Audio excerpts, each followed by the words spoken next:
Hey GMs, welcome back to the Essential GM. In this video, I'm going to go over tracking relationships with the rivals and how I'm going to probably do it, as well as Chapter 2. Now, Chapter 2 and 3 together are really bleak. It paints kind of a dark picture of this world for this kind of segment of the adventure. So hopefully you had a little bit of fun and levity at this festival in Chapter 1 and in this sort of race, because this is a little bit darker. So before we get into it, don't forget to subscribe if you want more, because this is an ongoing series. And leave a comment and let me know which parts you think are the most helpful, because I am still making this and that feedback will help me know which parts to focus on. All right, so let's get into it, starting with tracking the rivals. So a big thing that I do with every session, no matter what, whether there's rivals or not, is write detailed recaps of the session. Really, I try and do it right after. Sometimes that means I'm doing it pretty late at night, but it's really useful to me to go look back at. Rewriting what just happened helps me remember it better. And also what I like to do is kind of take proper nouns, names, locations, or big, things that are important to the story, and just put them in all caps. So for Chapter 1, I'm just going to kind of go with that as far as tracking it. And I might change it up starting in Chapter 2 once we've established what's going on with the rivals.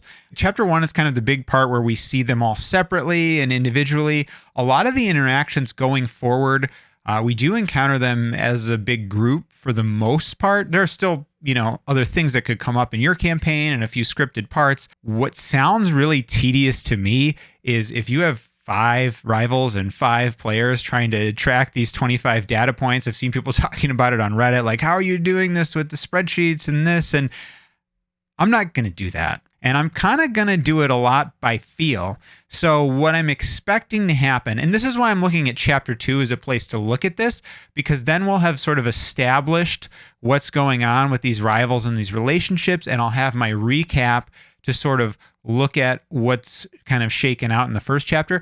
My hope is that most of the rivals will sort of fall in the same category. Like Dermot feels this way about most of the party. And so I'm just going to kind of keep track of that overall thing. 3 out of 4 rivals like the party. Irvin doesn't like the party. That makes it less data points for me.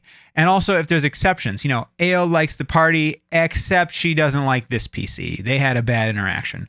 So now instead of having, 25 or in my case, 16 data points, I'm hopefully going to have like 5 to keep track of. I think because the party is a team, just like your PCs kind of work as a team, they can have different opinions about NPCs and stuff, but a lot of them fall kind of in the same line. Like, hey, you messed with my friend, you're my enemy now. Or, hey, you're cool to this person, you're cool with me. Now, they're all separate characters and players and have their own motivations and interactions. So that's not always going to be the case, which is why we want to keep track of the exceptions. But I think for the most part, there's probably going to be like 3 or 4 exceptions that we need to keep track of instead of 16. So I might just make notes of that after each session.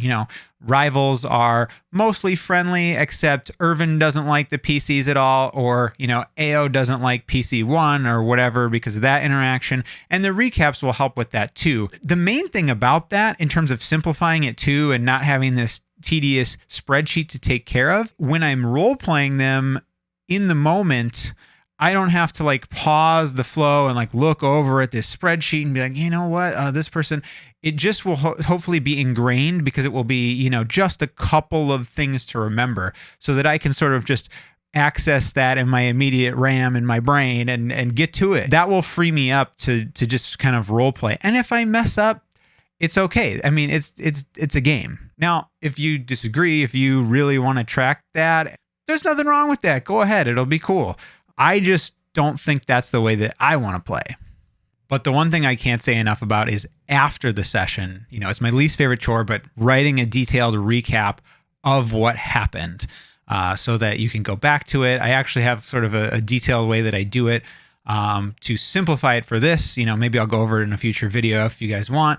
But I write a detailed one, and then I try and cut it down to like about 1/3 of that size for when we recap to start the next session, just so that we can put stuff fresh in the minds, but not spend a million years going over it. And I also give all my players access to those full-length descriptions so that they can look as they wish. They can search them as they wish, etc. All right, so I think chapter 2 is probably my least favorite chapter of this adventure.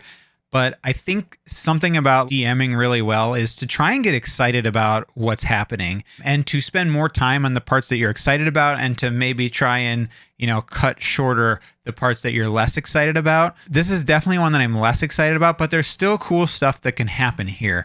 Now we're really trying to sort of establish this bleak landscape. And then, in chapter 3, we're going to go into Bazzoxan, and that's really kind of a dark place where there's a lot of stuff going on here too. So that's kind of a cool moment, is sort of, these encounters, this stuff is sort of designed to set that scene. And I like that part, and that's something that I want to try and get across here. The other thing is we will maybe have an interaction with the rivals in this chapter. It sort of depends on what happens. That's a good thing to get into this chapter potentially. They might end up at the campsite if they're behind you or ahead of you or whatever. It just sort of depends on the dynamics of who left first and that kind of thing. Another thing I want to mention just like right at the start of this is we are not going to be on this continent for very long. We're going to Bazzoxan, and then after Bazzoxan, we're out of Wildmount and we're going to Xhorhas on the continent of Marquette. So I'm going to try to work in some of the PC backstories kind of in these next 2 chapters, maybe just one, but if there's someone from their past that they could encounter on this journey to Bazzoxan, this might be a good time. Maybe they're going the other way. Maybe someone that's chasing them that catches up with them. It depends on what their backstory is, but this is a good spot to work it in. Just on a bigger picture, I think I'm probably going to have a PC have something happen here.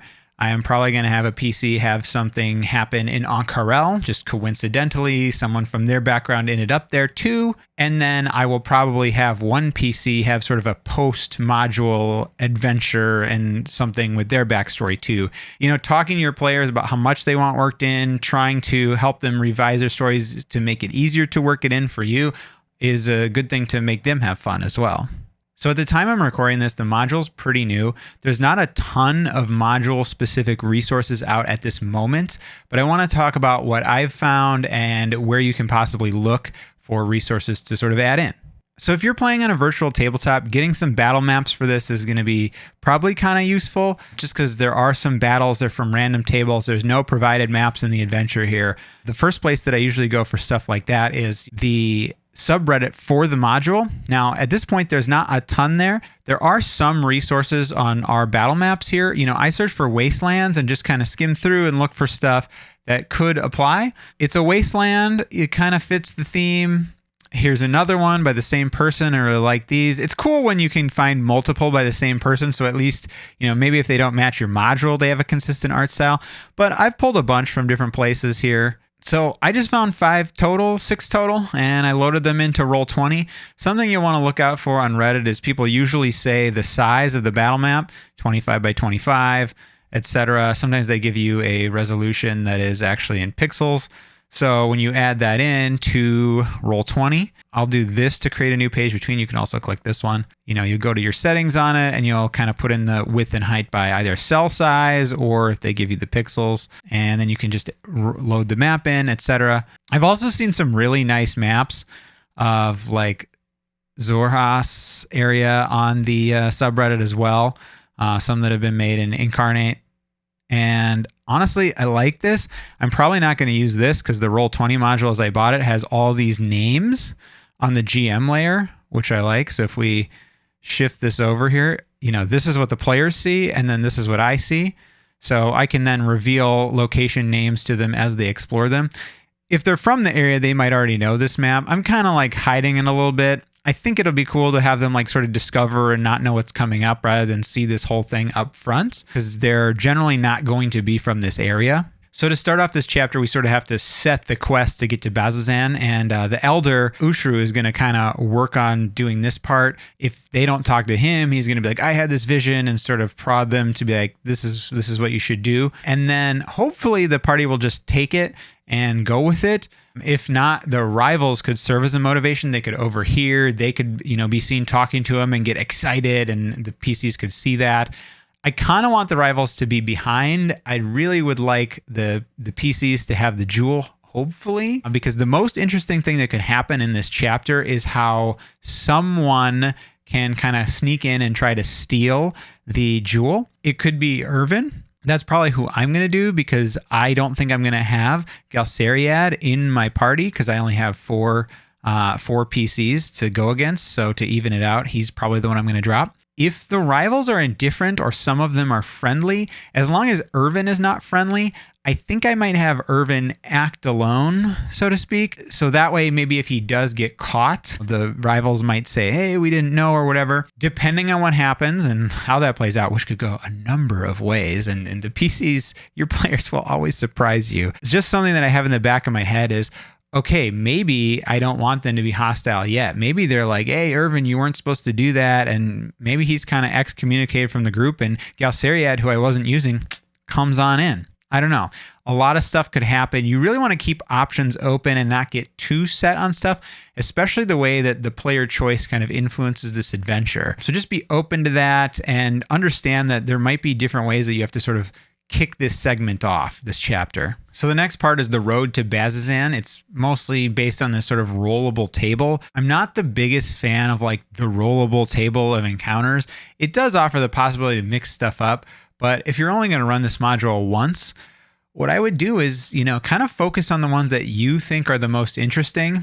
And so there's two ways you could do that. You could still roll for these to be random, and you could just discard ones you don't like. You could re-roll for them or whatever.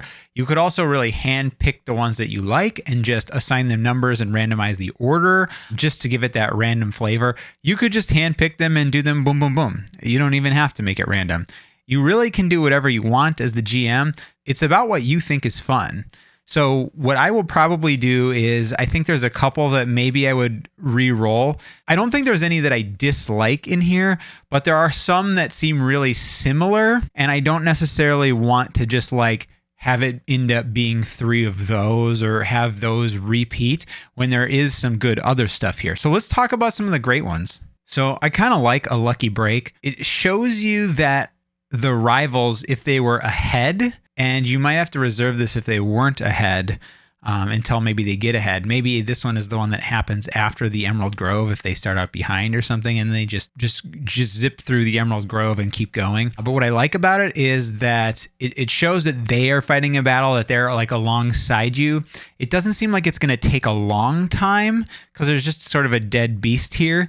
And then there's the possibility of finding Irvin's ring, which I also like. He could spot that later. It just has this random element. Maybe he sees that, depending on if they put it on or, if there's some point where it comes up. There is this dagger that's inscribed with a Waste Walker thing in another piece of this random table. And I might just disregard that inscription just so that this ring can clearly like have his initials on it or something. So it's pretty clear that it's his if they haven't made the connection that this was the rivals in this fight. Because I want them to have that choice. That's what makes this interesting is they potentially have a choice to make. The Aurora Watch Patrol section, I don't dislike any of the 3 options here, but this is one where if I re-roll it, I'm probably not gonna do it twice. I might just do one of these, depending on the pace that they're going. Now there's a couple in a row here that are sort of just like, they're painting the picture. There's someone that's in danger that you can help. There's, somebody fighting a beast that's maybe a little bit too strong with that for them. There's signs of a dead beast or investigating a dead beast and something attacks you. Those are all similar to me, and I don't want to do too many of those because they feel a little bit repetitive. Whichever one rolls is fine. I'll probably just go with that. So Ill Omen is one that I really like. I want to make sure it comes up. And I also, regardless of the rolls, I want to make sure this one comes up early, so that we see this scene with the cursed moon, kind of sets the stage for this kind of lore about Ruidia, the moon. And I really want that disadvantage to come into play in another battle. So that's why I want this one to happen early. It's also nice and quick. We're not going to waste a ton of time on this scene, I don't think. Someone that's on watch will see this. They will feel weird. And then in the next battle, it'll be like, boom. Disadvantages, guess what? Something was going on there. And they will know that something is going on there now. And it's related to this sort of moon flare. If your players don't know the world of Exandria, which mine don't, maybe yours will, but this is something that could be a surprise to them. A nice little like, oh, there's this world. What's going on?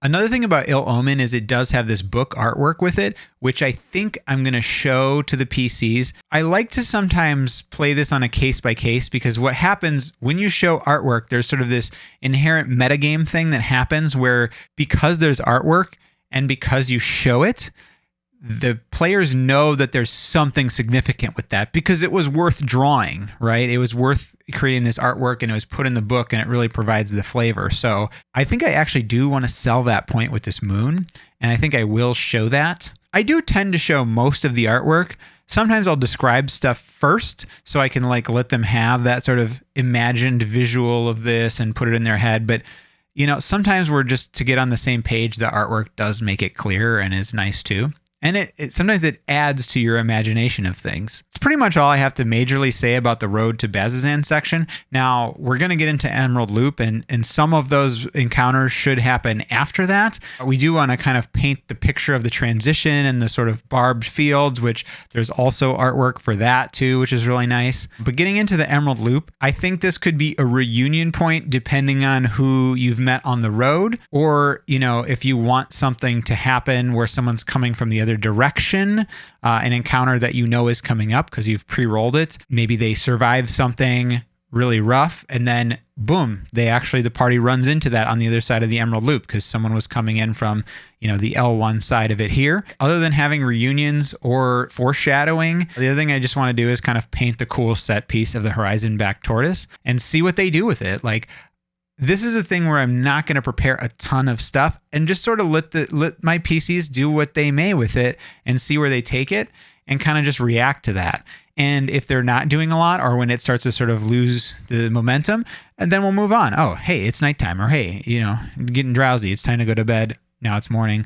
Let's get going with this quest. All right, so that's it for chapter 2. It is a lighter chapter in the grand scheme of this adventure. I am going to keep working on this series, so make sure to subscribe, like the video if you could. But most importantly, since I am still in the process of making this, leave a comment and let me know what's helpful, like what are the most helpful parts, something that I can use as I go forward, because I want to tailor it to you and helping you have the best game that you can. All right, until next time, keep rolling and have fun out there.